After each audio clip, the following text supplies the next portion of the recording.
Hi everyone, today we're going to be looking at sleeping, which potentially is the most important thing you're going to do while you're away on a trip to make sure that you sleep properly. Okay, so we're going to look at the equipment that you're going to need to take with you to make sure this happens.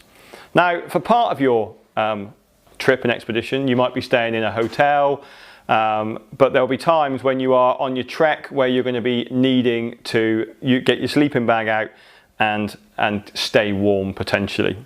Now, we'll look at sleeping bags first, and there are two types of sleeping bags to look for. So you can either go for a synthetic sleeping bag or you can go for a down sleeping bag, so a sleeping bag filled with feathers. Now, the advantages and disadvantages of both is that a synthetic sleeping bag is generally a lot more bulky. It doesn't keep you as warm, but they can generally, they're better if they get wet than a down one, so you don't really want to get a down sleeping bag wet. With a down sleeping bag, they'll pack up a lot smaller, you'll stay a lot warmer, and they'll also be a lot lighter, but depending on what the outer membrane's made out of, you can't really get them wet. So think about putting a down sleeping bag in a dry bag if you're going to get a down one. The other thing to think about with a sleeping bag is the temperature rating of the bag. Now, a sleeping bag will generally come with 3 temperature ratings on it. Okay, and the one you're looking for is the one down the middle realistically. Okay, don't look at the extreme rating on a sleeping bag and think, oh, that's okay for my trip, because that's literally how long you can stay in it before you get hypothermia.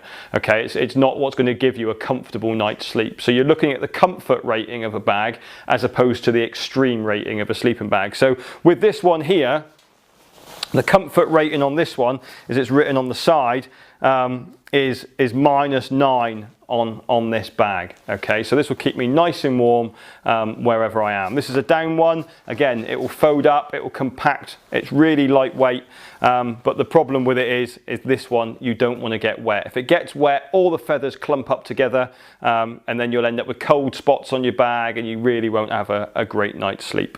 Okay, so think about that when you're buying a sleeping bag. Think about whether you're going to go down the synthetic route, down the down route, and then also look at what trip you're on, look at your kit list, and think about what comfort rating bag you're going to need to go and get. Also look at the pack size of it as well, because it's going to need to go into your duffel bag to be carried. So you don't want a huge sleeping bag that's going to take up half your duffel bag. Okay. The other thing I'd advise getting with your sleeping bag is to get a liner. Okay, so this is a cotton liner, you can get a fleece liner, you can get a silk liner, and these just go inside your bag, and these are just a lot easier to wash than it is to wash a down sleeping bag. So if you get a fleece one, it can add extra warmth, but generally we just use these for keeping our sleeping bags clean, because again, you need to send these off to get them properly cleaned. You can't really put them in a washing machine and have them done properly. So it's much easier to dry and wash one of these than it is a sleeping bag. So think about getting yourself a liner as well to go with your sleeping bag. The other thing we need to look at is some trips where you're going to be camping, you're going to need to have a mattress with you as well, and that could be the old style foam ones, or it could be the newer, the inflatable ones as well. So this is a half one. Okay, so the idea of this one is that you've just got the top of your body laying on this one. It's closed air inside, so you blow it up and it's foam inside it as well. So again, this adds insulation to your sleeping bag. Okay, so if you are the better one of these you get, the warmer you're going to be. Okay, with this one, this is a full length one. This is a full length one, take the ceiling out.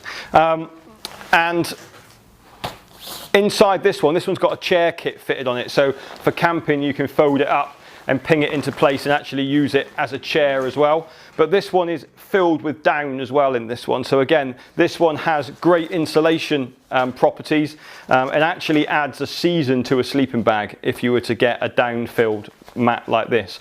So if you needed a 4-season sleeping bag, you could get a mat like this and then a 3-season sleeping bag. In between the two, you would have what you were looking for. So sleeping is obviously really important in an expedition. You don't want to get cold at night. You want to make sure, you know, that you can have a good night's sleep and you're not going to be waking up in the middle of the night because you're cold and having to get up and put more clothes on, and you're going to bed wearing everything that you wore during the day. So again, put some thought into it. You can buy a sleeping bag for £25, you can buy a sleeping bag for £350. So work out what you're going to be doing with your trips, where you're going to be going, if you're going to be using it again, and think about that when you're looking at what sleeping bag to go and buy. If you've got any questions, just send them over. We're more than happy to help. And if we see anything over the next few months that we think is a really good deal, then we'll email out, Facebook that out as well. Okay, if you've got any questions, just let us know and we'll speak to you soon. Bye.